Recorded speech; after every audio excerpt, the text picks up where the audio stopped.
Check Podcasts.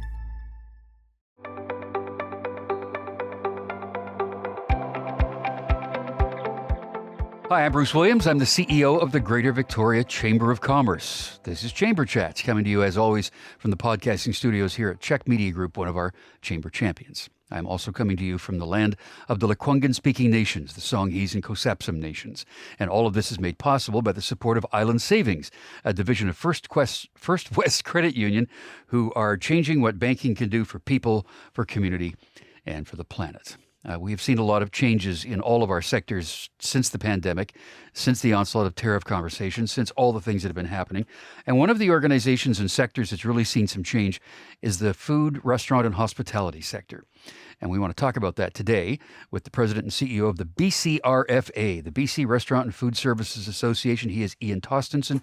Ian, welcome back to Chamber Chats. Hey, Bruce. Thanks for having me. One of the things that we ask people all the time is, so you meet somebody and you say that you're with BCRFA and they say, oh, what's that? What do you do? What's your answer? Well, that's interesting. That evolves, and I think it really evolved and defined itself after the pandemic. And it really simply is this, is that we are the ultimate resource for a restaurant or a food service operation. And we say 24/7. So it doesn't matter what problem you have, what situation you're into, what maybe obstacle you're faced with the government, we will solve that for you. So we're like an insurance company. We're like like a triage department in a hospital, and we'll make the assessment because we recognize, as you do, Bruce, that these businesses are largely small businesses. They don't have time to be chasing around the red tape, the regulation, going to websites and stuff. They're just doing everything they can just to keep the doors open. So yeah, that's it. Yeah. So BCRFA and the Chamber both share that same mandate of representing our members and advocating with government and that sort of thing. I just want to, for context, tell our listeners and viewers that we are recording this on April the 2nd. We're recording this within about an hour of when Donald Trump did his rant about tariffs. So we can't really build tariffs because we don't know yet what he actually was coming to or what his conclusion was. But we'll talk a little bit about it here anyway. So it's interesting you brought up the pandemic, Ian, because that was a transformative time for your sector. What sort of effects of the pandemic are still being dealt with every day? Well, I think a lot of businesses, not just restaurants, but they're carrying debt. And they went into and incurred a lot of debt. We had that whole nonsense at the beginning of this year with SEBA loans that had to be repaid, so that hurt them. Throughout that, we saw about 5 months after the pandemic, we saw businesses really good. Then all of a sudden we had inflation. And so we have debt, and now we have decreased margins in the business. And so today we end up with half the industry. So there's 15,000 restaurants in BC, 200,000 employees, and half those restaurants are either breaking even or not making any money whatsoever. Because you're going to pay $30 for a hamburger? I don't think so. So we had to keep the prices down. And so the margins, I mean, they're always thin in the restaurant industry anyways, but they're particularly thin right now. So that's been that situation. And of course, we've never recovered from a labor point of view, is that our labor shortages in our kitchens they're chronic now. And by the time we get into summertime and patio time, it's going to be quite evident that what the federal government did last September was a move that wasn't very well calculated. Yeah, that's the immigration move with the reduced numbers. Yeah. We also saw situations where the relief money came forward for businesses during the pandemic, which saw them through the pandemic. But when that relief money stopped, that's when a lot of people went out of business because they weren't doing that well before that, right? Yeah. And that's unfortunate. I mean, and I remember having a conversation with the premier, and we said, we got to watch so we don't lose the sector. And his comment was, yeah, but we got to make sure that we're also supporting businesses that have the ability to carry on. And he was absolutely right about that, because a lot of people have gotten into this business, and you have to be, I think, a magician to be in this business. You need to be strong in finances, strong in HR, strong on legal, because you're dealing with leases. You've got to be strong on cooking and purchasing and marketing. So you don't have a team of people doing each one of those functions. And so a lot of people get into business and they're overwhelmed by it and frankly, undercapitalized in most cases. Well, that's a situation too where labor in a place like Victoria or Vancouver, the cost of living is so high that retention is a problem with people to keep them in town, right? It is. Yeah, it is.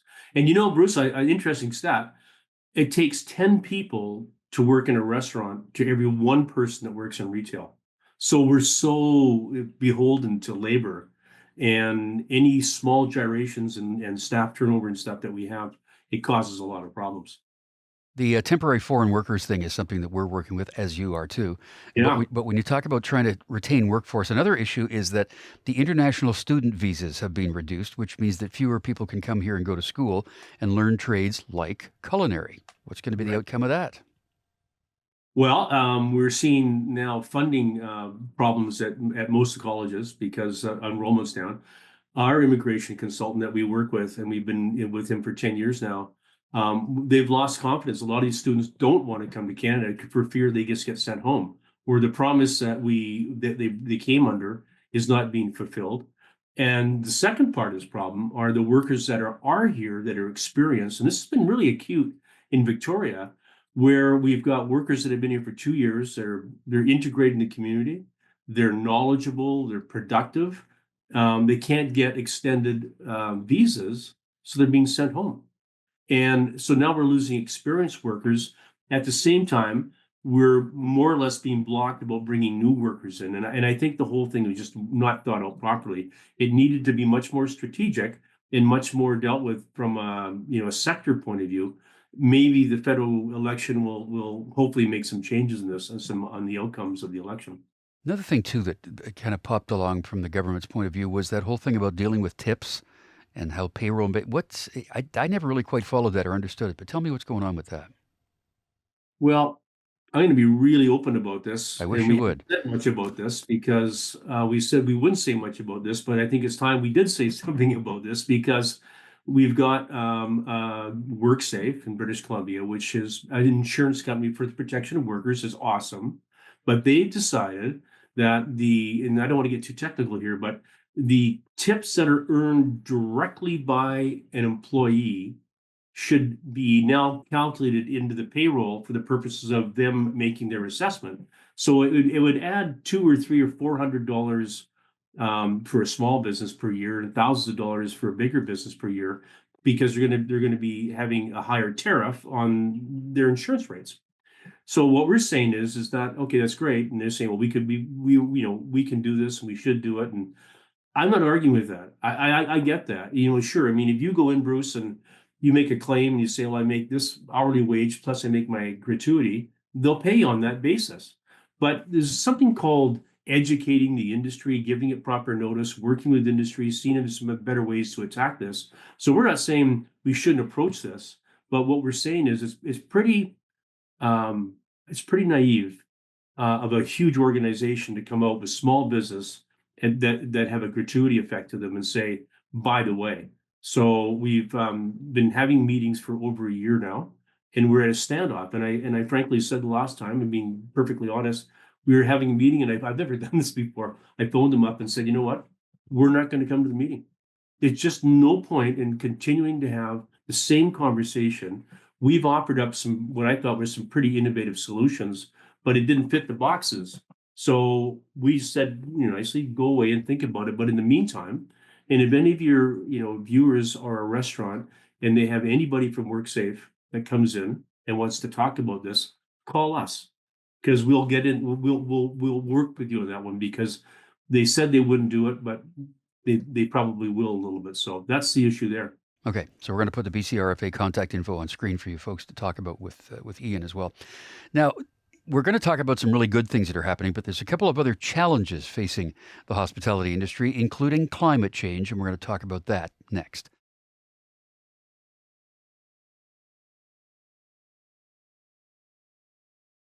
Our guest today on Chamber Chats is the president and CEO of the BC Restaurant and Food Services Association, Ian Tostenson.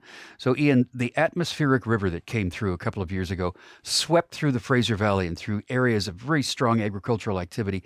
That had a huge impact, and it still has. Tell me about what the impact is on the restaurant and hospitality business from that. Well, it interrupted supply channels, and so as we try to build a local economy, especially now with these tariffs, we became very vulnerable to that. We became very vulnerable to getting product into the interior, for example, because again, the supply chains not only just coming into Vancouver and onto Vancouver Island, but going up north. So that was a real problem. And then, of course, everybody scrambled to just get as much product or any product they can possibly get. So that was one consequence of that. I think the other one too, though, is that from an environmental view, gotta be careful what I say here, but we can't let those things become a reason to go down the road too far on environmental policies that really don't have any impact. For example, in our sector, natural gas. It's critical to us. Victoria, they've stopped natural gas in new buildings. Vancouver's done the same thing, although I think they're going to reverse it, frankly. But we're seeing municipalities 5 years ahead of what the provincial requirement is, saying, no, we won't allow natural gas in new buildings. It's got all sorts of ramifications from a cost point of view, from a energy security point of view, especially now when we're buying electricity out of Washington State. You've got Fortis, who is working towards renewable natural gas. There's a lot of innovation going on, and very short-sighted to see municipalities saying, no, that's it, we'll cut it off, because you're not going to see, Bruce, in your new building you're going to build someday, you're not going to see a restaurant wanting to be in that building because there's no natural gas. And if you do want to have natural gas in that one area for a restaurant, it's going to be so expensive. So it's those sort of things that we've got to come to a bit more of a common sense approach to it. The droughts, the fires, the wildfires, that all has an impact on the actual ground, on the crops, on the things being grown. Tell me about that. Um, to a certain degree, I think to the worst degree that we've seen in British Columbia has been the effect in the Okanagan Valley with fires. So 2 years with the big fire in Kelowna, that happened, I think, in July, August, or September. There's no tourists, and then you have the other effect, which is a climate effect in the Okanagan, which was the grape situation they had, and they had a freeze out. Oh, they froze, yeah, yeah. That's causing problems. Now, there's wine in the Okanagan Valley, so that's fine. And in fact, the wineries are bringing up grapes from Washington State to get through this period. That's cool. That's not a problem. But the problem is the public get in their minds saying, oh, the Okanagan, there's no wine, the wineries aren't open, maybe there's going to be a fire. Well, there isn't. I think we're very mature now and matured in our thinking about how to handle that. The wine industry is going to be fine. So it's rebuilding the mindset to get tourism back into those areas. Once people sort of make their minds up on, nope, can't go there. Well, yeah, they should go there. And at the same time, they should probably go to Victoria as well, too. At the same time, we've also seen property taxes have a factor, because there's something called the highest and best use tax, which means that a building might be a couple of stories, but it's being considered to be potentially a higher building, so the air above the building is actually being taxed. We have seen restaurants and cafes here close because the property tax increase was so great that it made the rent unaffordable, because that increase in taxes is passed on to the tenant. What's the future of that? I don't know. I mean, we've raised that, and it makes absolutely no common sense that you have a building and then someone comes along and says, well, you're going to pay tax on basically a different use than what you're there for. And therefore, your little business, a retail or a restaurant, you need to pay higher property tax. And of course, they can't pay it because it doesn't make any sense. I think we're seeing now in Vancouver, I don't know about Victoria, there might be some ways to sort of deal with that. I think they're becoming a little more sensitive about that. Otherwise, you're just going to get tall buildings everywhere. You're going to lose the charm of your neighborhoods. I mean, especially in Victoria, not everything is 100 feet tall or 100 stories tall. There's some charming buildings in there. If you approach it with highest and best use, it's just going to be, a monolithic, boring city with no definition. So I think the politicians are well aware of it, but what they're also well aware of is their municipal budgets that they keep a pretty keen eye on. Let's talk about some good stuff right now. Yeah. What's Food Buy? What are you doing with the organization Food Buy? What's that? Yeah, Food Buy is a really cool company. Thank you for asking that. They're a new partner of ours, but essentially, I know, and it took me years to understand this because it's so simple. They come into your business and say, Bruce, what are you buying? What products are you buying? And they'll great. Okay, well, you're going to be able to get rebates on those products. It really is as simple as that. They have a relationship with the producers, and the producers say, it's basically a reward. It's a secondary reward way of saying to you, Bruce, if you're using Heinz ketchup or something, you could get a little bit extra money from what you're paying for, and some of the restaurants will make 5, 6, $700,000 a year. Some will make even more than that a year, depending on what products you're using. So it's a really cool company. They do all the work. You just have to tell them what you're using, and they'll say, "Great, you're eligible for these rebates and these products." So we like that. That saves money without too much effort. There's also a fund we want to talk about that's specific to Camosun and Vancouver Island University on Vancouver Island. We'll talk about that next.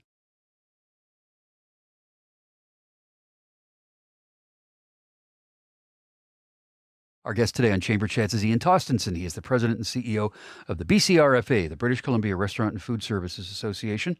What is the Industry Training and Development Fund? That was a really cool thing.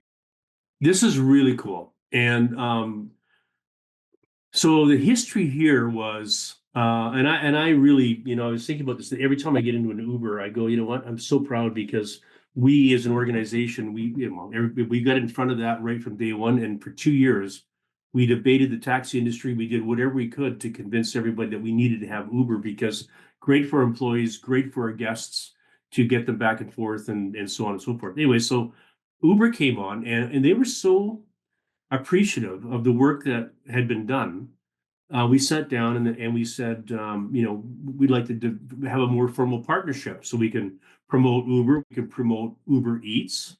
And what they said is, we think this is great. And what we would like to do on an annual basis is contribute a nice sum of money into the BCRFA. And the BCRFA can then go out and figure out what it wants to do, as long as it's got something to do with making the industry better. What we came up with was the Industry Training Development Fund, which is you can apply as a business.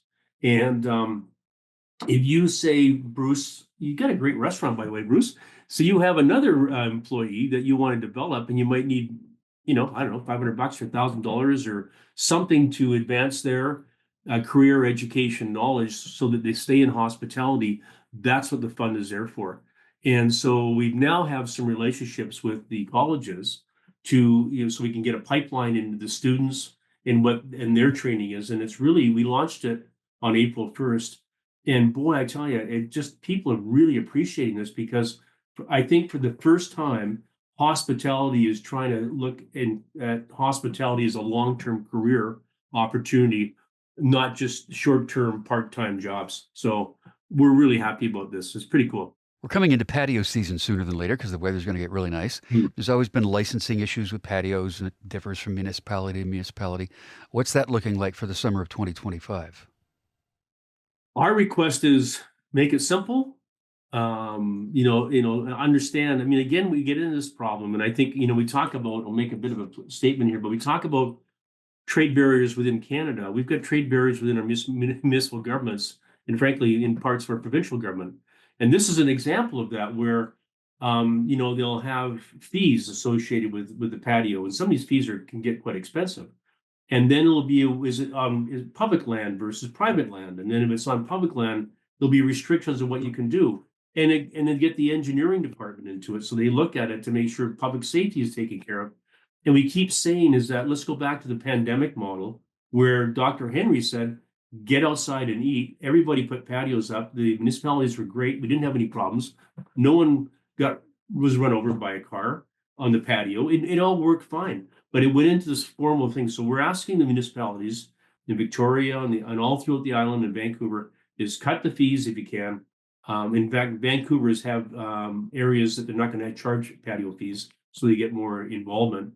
But let's make sure the fees are right, and that the red tape and regulation is not so much that by the time you get your patio license, it's August or September. Let's just get on with this. Yeah, I saw a restaurant menu last week where they were no longer offering American wine or American alcohol of any kind. It's been taken off shelves and stuff too, right? So it goes back to the message that we've been saying at the Chamber about these tariff possibilities. This is another reason to shop intensely local, very, very local. So we have things on Vancouver Island like Sheringham Distillery, and Spinnaker's is a distillery. There's a whole bunch of them all over the place. Like, how easy is it to do that? You just got to read the labels, right? Yeah, you're right. And I guess if you give us a reason to act, we act, and we are acting. So as you point out, all the American products are off the shelves. You can't buy them in, at least right now, government liquor stores. And we've made that adjustment. And now what we're doing is working on how to connect those local distilleries and craft brewers and back connection with the wine industry in British Columbia. We got her made. And so just some of it gets a bit technical from a tax point of view and what products can go to the liquor store. But I said to Lana Popham, who's our liaison with the provincial government, who's amazing, just get it, just do it. Anyway, just like celebrate this and do it. And she's all about that. I am so impressed at what we can supply in British Columbia. It truly is remarkable because we've never had to think about it before. And so we've talked to the provincial government about, I think that restaurants have the role to play in British Columbia because of the, being all throughout British Columbia, there's 15,000 of us to be able to use that platform to keep consumer confidence, to keep people going out, to remind them that you can go out and have an appetizer and spend $10. You don't have to spend a whole bunch of money, still have fun. You can share a glass of wine, who cares? But you can still go out and enjoy. We don't have to get tariffed and staying in our homes and worrying about that. So we need to celebrate. We need to use restaurants as a way to educate people about British Columbia and all the things that you and I are talking about right now, places to see and go. And it's a real opportunity and a platform to do this. And I just sent a note to the premier saying, you got to support us in this one. We need a little bit of cash to do this, but it's not a dining program. It's a culture program within British Columbia that only restaurants can deliver. The mining association can't do this because who cares, right? I mean, it's just that we're made for this. We're ubiquitous throughout the province. We have an emotion about this. We can connect local products, local businesses. We can connect local retailers. As people go to a restaurant, they can go down the street and go to the retailer. So I think it's great. So we're hoping to get a confirmation of that. And I think it's time for us now to up the fun in BC and really appreciate what we've got here. We're so fortunate. It's so extraordinary, and it gets me emotional. I mean, I love this stuff, and we are just limited by our lack of imagination. Talking here not a lot of money, $100,000. We could have a party of a lifetime for the next 6 months in British Columbia and involve everybody and then educate everybody. So yeah, that's where we're headed in that one, Bruce. Well, there's always the statement that we should think local. You can also drink local, whether it's wine or spirits or beer, whatever it is. And you know what? Absolutely. Because it's local, it tastes just that little bit better, in my opinion. For Ian, sure. Ian, you're a hardworking guy. We appreciate your time today, and thanks for all you're doing. Bruce, I want to say to you too, is that I'll say it right back to you because you do the same thing in Victoria with the Chamber, and I really appreciate, as another organization, all the resources that you help us with too. So thank you. It's our pleasure to partner.